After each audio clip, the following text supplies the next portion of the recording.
Donc voilà l'adresse pour télécharger mon fichier tel qu'il est actuellement. Même adresse que tout à l'heure, sauf que j'ai rajouté donc -02 à la fin.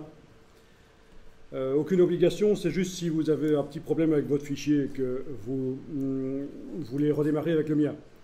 Mais bon, ce qu'on va faire ici de façon pas très compliquée, on va essayer de faire une hélice. Je vais créer un calque vide. Voilà. Les autres calques sont verrouillés. Le calque vide, ouais, bon, on peut le laisser temporairement au-dessus de cette pièce-là, mais à un certain moment, l'hélice va devoir passer en dessous, en fait. Hein. Donc, temporairement, oui, je peux laisser le calque là au-dessus. Et je vais dessiner une ellipse ici, voilà, comme ceci. Quelle couleur ouais, bah, je peux prendre du brun foncé si on veut. Ça pourra se changer après. Voilà, donc j'ai dessiné une ellipse.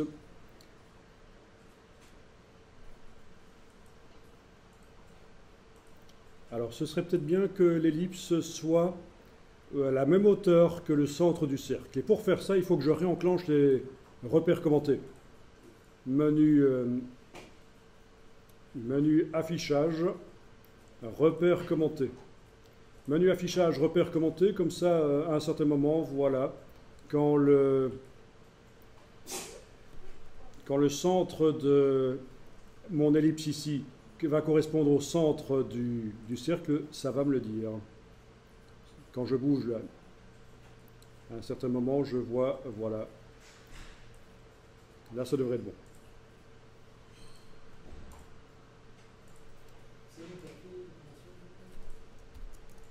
Donc, à un certain moment, ça indique intersection. Non, pas intersection là. Voilà, ça indique ça, voilà. Les centres correspondent là, voilà. OK? Centre du disque rouge et centre de mon ellipse. Ici, ça correspond. Parfait. Alors, je vais passer temporairement en affichage par tracé, parce que je voudrais mettre un point au centre du disque rouge. Et je le vois ici, c'est la croix. Ça, c'est le centre du disque rouge. Donc je passe temporairement en affichage par tracé. Menu affichage tracé. Avec la plume, je mets un point là-dessus. Voilà. Et je vais grouper ce point avec l'ellipse. Donc les deux doivent être activés. Clic, majuscule clic. Les deux sont activés.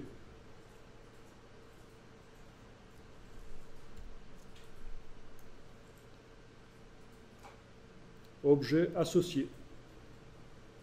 Voilà, donc normalement ici, dans le calque, j'ai un groupe avec le point, il est là, et l'ellipse, elle est là. Affichage aperçu. Voilà.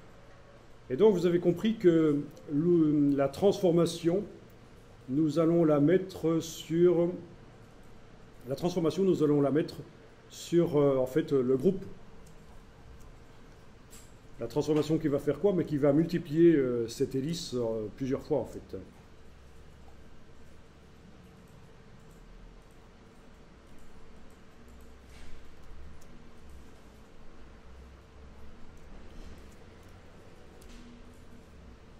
Eh bien, je sélectionne le groupe qui contient donc le point qui est là et l'ellipse. Le groupe est sélectionné et je vais lui mettre un effet de transformation.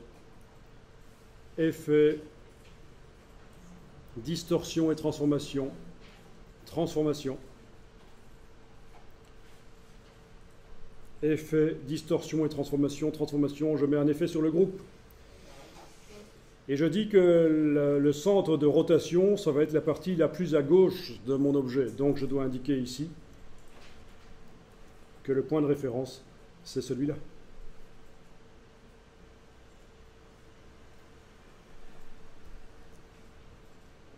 Ok, et je fais combien de copies? Ben, je vais en faire... on va essayer 2. Case aperçu coché. Ok, à combien de degrés? Ben, essayons 120. Voilà, ça marche. Donc, deux copies. J'ai mon original qui reste, et puis j'ai mes deux copies. La case aperçue est cochée. Le point de référence est celui qui est le plus à gauche. C'est donc le point qui est là au centre. C'est par là que ça rote, en quelque sorte. Et j'ai mis 120 degrés qui est le tiers de 360 et j'ai donc une hélice parfaite, 3 branches.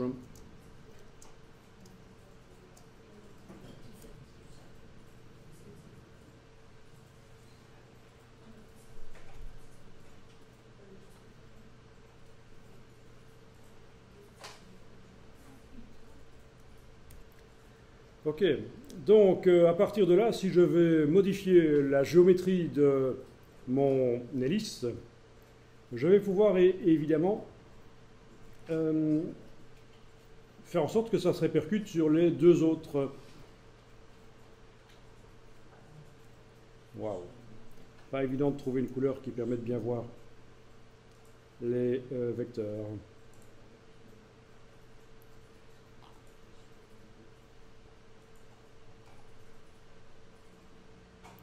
Eh bien.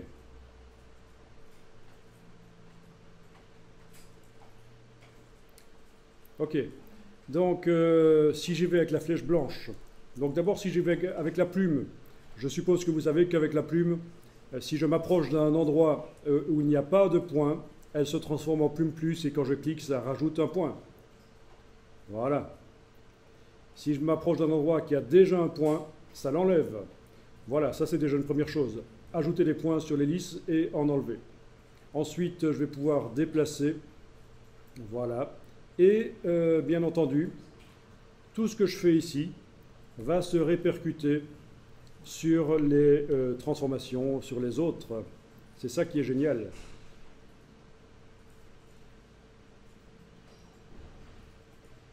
Voilà.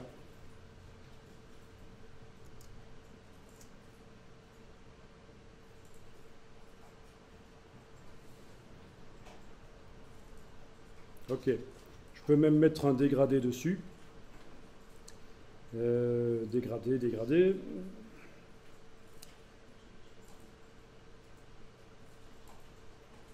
Alors, un dégradé qui va venir, je vais aller chercher dans la bibliothèque en fait, ce sera le plus simple, ou dans la palette dégradée. Oui, je vais carrément le faire par la palette dégradée, menu fenêtre dégradé de couleur. Là voilà. Ok, donc un dégradé de type linéaire. Voilà. Dont je vais changer les couleurs.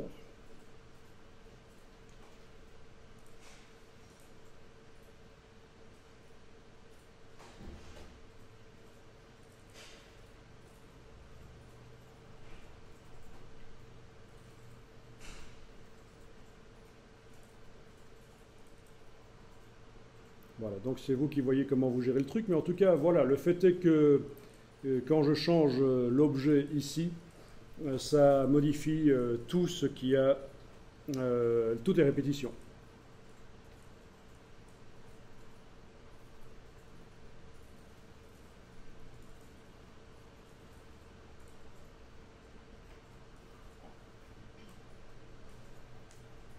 Bon. Et on va terminer. Je vais peut-être redimensionner ça quand même. Il me paraissait fort grande, voilà. On va terminer en mettant un effet sur cette hélice.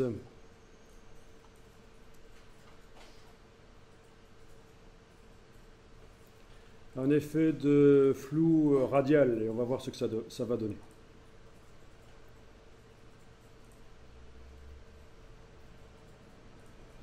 Ah oui, quand je sélectionne avec la flèche noire mon hélice ici, ça ne m'indique pas que j'ai utilisé un dégradé. Pourquoi? Parce que le point est également sélectionné. C'est là-dessus que j'ai mis le dégradé, pas sur les deux. Et donc c'est normal que ça me met un point d'interrogation ici. Donc si je veux modifier le dégradé que j'ai mis sur l'hélice, je clique à côté de tout, puis je reclique sur l'hélice. Et là, je vois que en effet, j'ai mis un dégradé dessus. Et par la palette dégradé, je vais pouvoir aller modifier. Donc c'est le genre de choses assez basiques en fait dans Illustrator.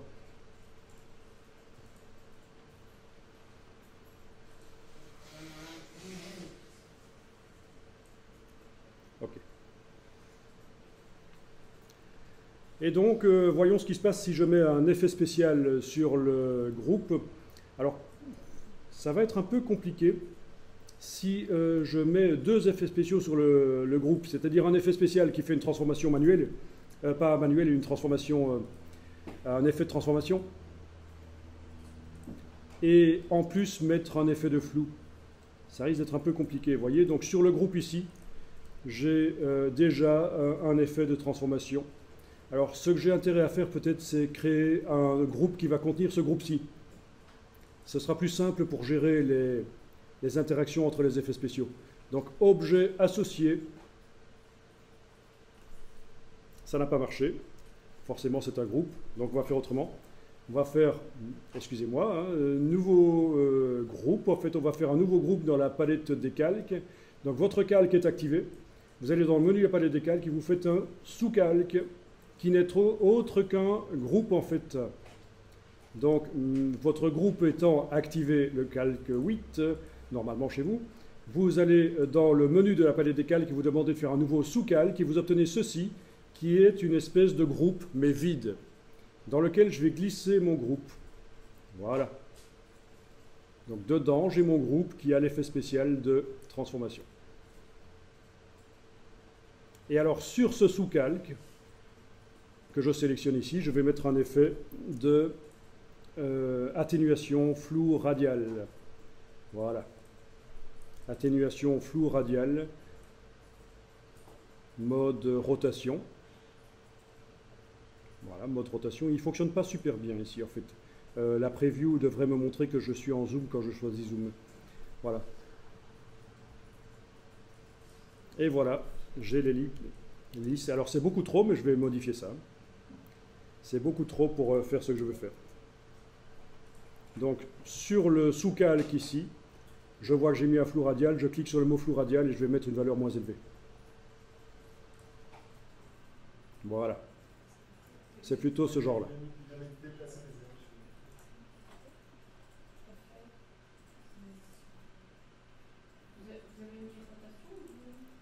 Alors là, on est sur le sous-calque ici, on est en rotation normalement. Mais à mon avis, il ne fait que la rotation de toute façon ici.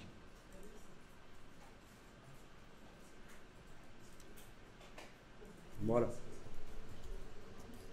Donc ça, c'est une manière de faire. Bon, on pourrait compliquer les choses hein, et dupliquer plusieurs fois ceci pour avoir à la fois les hélices nettes et floues. Mais bon, ça, c'est déjà pas mal. Comme je vous avais dit, le but ici est de manipuler Illustrator et de voir comment créer des illustrations. Mais après, pour faire des choses sérieuses, il va falloir se concentrer plus et il va falloir donc y passer plus de temps. Ok, donc j'ai toujours la possibilité d'aller modifier le dégradé qui est sur l'ellipse, sur l'hélice là, oui sur l'ellipse aussi, d'aller modifier même la forme. Donc c'est ça qui est génial. C'est que malgré que c'est transformé, malgré qu'on a un effet de flou dessus, c'est encore modifiable. Voilà, voilà.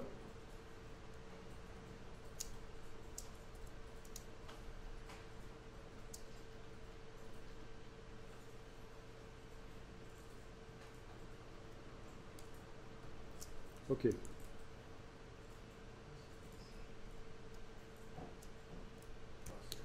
Bon, ben voilà. Et normalement, on doit faire passer donc ce calque sous le calque qui contient le brol rouge. Voilà. Qui pourrait être plus petit au passage, mais c'est vous qui allez voir comment vous gérez ça. Alors pour le faire plus petit, le brol rouge, je le sélectionne. D'abord, j'ai déverrouillé son calque, je le sélectionne. Et puis, transformation ici. Et pour qu'il se transforme en restant au même endroit, je prends une poignée du coin et Alt majuscule. Et ça ne marche pas. Il faut que j'ouvre. Je sélectionne vraiment ça. Voilà. Alt majuscule. Voilà. On est d'accord? Ça, c'est une bonne astuce. Quand vous modifiez un objet, si vous voulez que son centre reste au centre, vous faites Alt majuscule. Alt, c'est pour que ce soit au centre, et majuscule, c'est pour qu'il reste proportionné.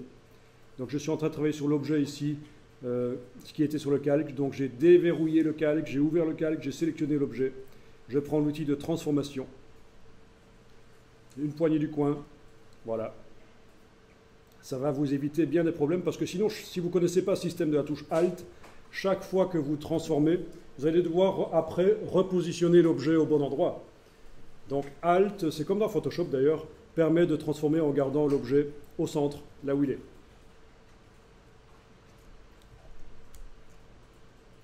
Ok, et qu'est-ce que je devais faire encore? Ah oui, dernière chose, peut-être tourner l'hélice pour qu'elle soit positionnée plus correctement, parce que là, elle m'ennuie, elle me cache mon reflet sur le bord de l'aile. Donc je sélectionne la totalité du calque qui contient les hélices. Vous voyez que l'intérêt de travailler sur plein de calques, on a accès directement aux choses facilement. Donc je sélectionne la totalité du calque qui contient l'hélice. Transformation. Mettre le centre de rotation là. Ah ben oui, c'est ça l'intérêt. Transformation sur la totalité du calque ici. Le centre de rotation qui apparaît là. Ben oui, je vais pas le laisser là, sinon ça fait ça. Zarbi, ça. Hein, c'est pas ce que je veux. Non, le centre de rotation, je vais le déplacer pour indiquer que ça doit tourner par là. Et là, je tourne. Voilà, et ça ne marche pas. Pourquoi ça ne marche pas? Je vais peut-être devoir décomposer, en fait. Ça ne marche pas. Ok, je vais devoir décomposer si je veux tourner. À mon avis, je vais devoir décomposer. Ce que je voulais faire ne fonctionne pas plus que ça. Non. On a besoin de décomposer pour y arriver. Il faut que j'ai 3 objets réellement, et pas un seul. On a une transformation qui nous ennuie. Ou alors, je mets simplement...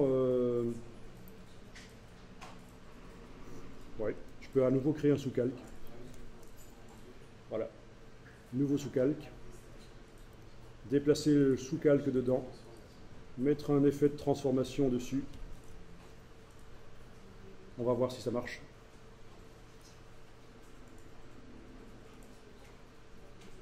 Non, il faut le camp. On a l'hélice qui se détache. Pas bon ça.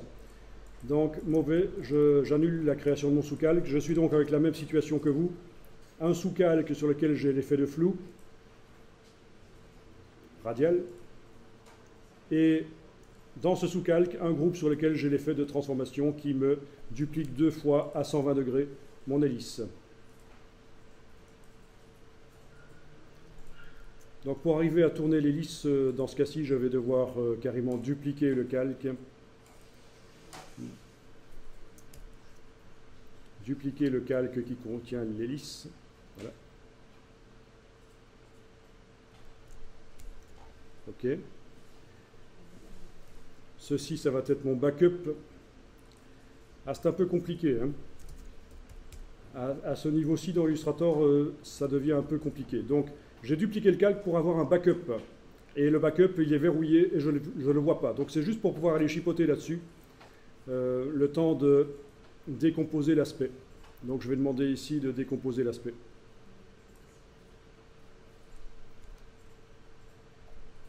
Là-dessus. Objet, décomposer l'aspect.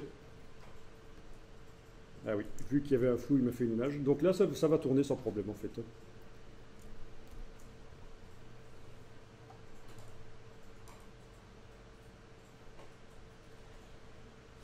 Voilà, là j'arrive à le tourner. Voilà, donc à un certain moment, j'ai dû décomposer l'aspect sur la transformation de l'hélice pour pouvoir la tourner correctement. Sinon, ça partait en couille. Voilà, et j'ai gardé comme backup ma version avec transformation au cas où. Ma version avec transformation, ici.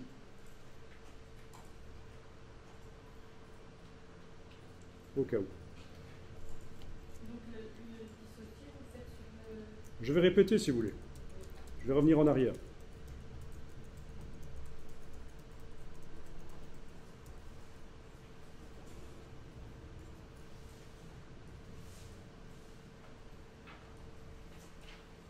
Ok. Donc voilà la situation dans laquelle vous êtes. Vous avez le calque ici qui contient un sous-calque sur lequel on a le flou radial, qui lui-même, ce sous-calque, contient un groupe sur lequel on a la transformation qui fait en sorte que j'ai 3 pales d'hélice au lieu d'une seule. On est d'accord? Par sécurité, je vais dupliquer ce calque-là, le calque 8. Donc je l'amène sur le bloc de feuilles et j'obtiens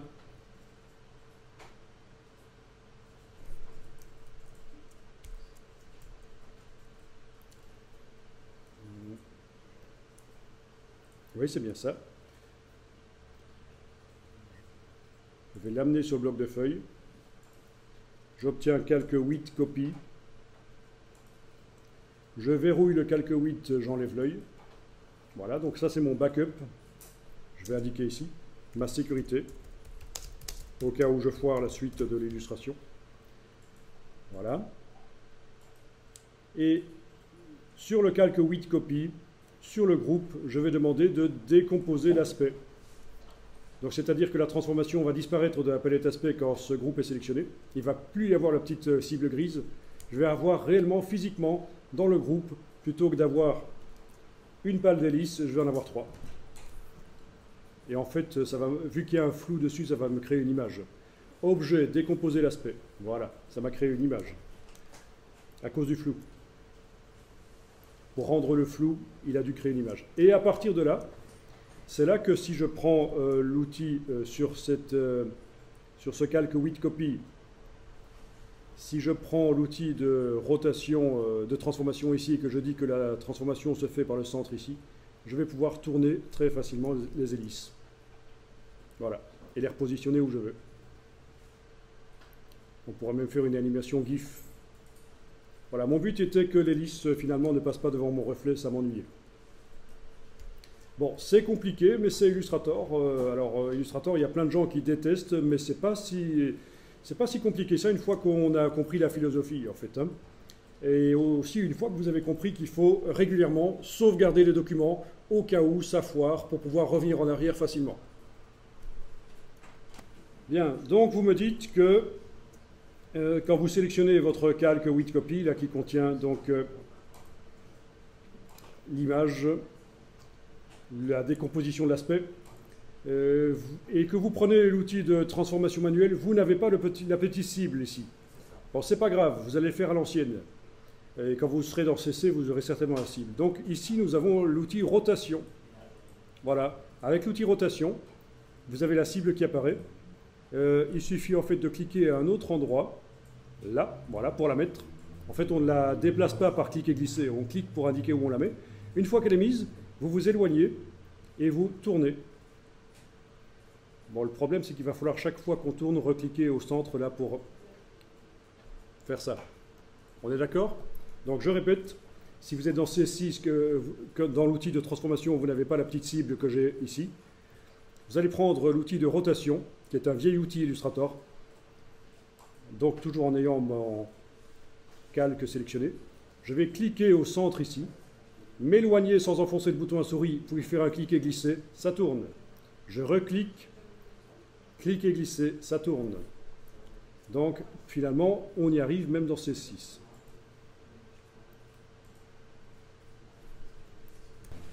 Donc vous voyez, on fait des illustrations ensemble et de temps en temps, j'ai des problèmes qui surviennent. C'est voulu, c'est tout à fait normal. C'est la vraie vie en fait. On essaye de voir comment ça se passe dans la vraie vie. S'il y a un truc que j'essaye ne fonctionne pas, j'en essaye un autre. C'est comme ça que vous allez fonctionner aussi. Donc c'est tout à fait normal que de temps en temps, il y ait des petites choses qui foirent.